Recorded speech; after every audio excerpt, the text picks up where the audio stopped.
Local news for Thursday, the 7th of December. The Masterton District Rating revaluation for 2017 is now confirmed, and the property owners will soon receive a 2017 notice of rating valuation for their updated rating value for their property. The average capital value for a residential dwelling has increased by 31.5%, with the corresponding average land value for a residential dwelling increasing by 28% to $135,000. Rural properties have had a total CV change of 14.2%.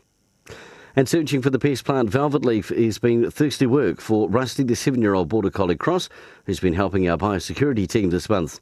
Rusty and his handler, John Taylor, worked with Greater Wellington Regional Council's biosecurity officer, Kevin Stevens, to search 2 Wairarapa farms for the uninvited pest plant.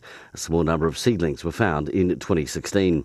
And in sport, over 350 paddlers from across the Lower North Island will be competing this weekend for the Waka Sprint Championships.